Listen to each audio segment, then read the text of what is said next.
কালিশ জিরা সম্বার দিয়ে, বেগুন দিয়ে, আর এখানে লবণ হলুদ মেখে রেখেছি, যেটা ইলিশ মাছ পাতলা করে ঝোল বানায়। আমাদের ঘরে এটা খুব খায়, পাতলা ঝোলটাই খুব হয় ইলিশ মাছের। তো কে কে ভালোবাসো একটু জানিও।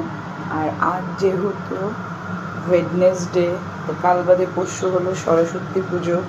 তো সরস্বতী পুজোতে কে কোথায় যাবে?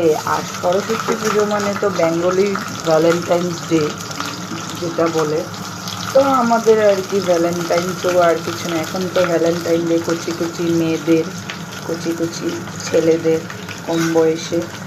তো যাই হোক, খুব পাঞ্জাবি টাঞ্জাবি পরে বেরোবে ছেলেরা, মেয়েরাও খুব শাড়ি টাড়ি পরে বেরোবে। তারপরে যেটা বেঙ্গলের ভ্যালেন্টাইন ডে হলো গিয়ে সরস্বতী পূজার দিন। তো সরস্বতী পূজার দিন আমরা যাবো আবার একটু কামাখ্যা, একটু নীল সরস্বতী পুজো দিতে আমার ওটা দিন। তো যাই হোক, আমার তো আর এখন ভ্যালেন্টাইন সব ঘরেই আর এই কিচেন।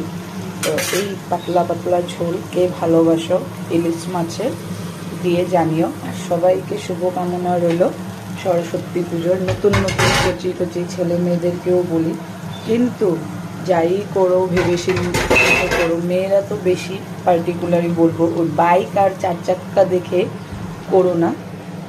বাইক দেখলাম, চার চাক্কা দেখলাম, তারপরে দেখলাম ফুটা মস্তান বাইক দেখবে কারো থেকে উদ্ধার করে এনেছে। তো এর জন্য যাই করবে ভেবেচিন্তে করো, যা করবে শুভ জানি মঙ্গল হয় সবাই। তো যাই হোক, সবাইকে আবার গুড মর্নিং, ওম সাইরাম। ভালো থাকো, সুস্থ থাকো।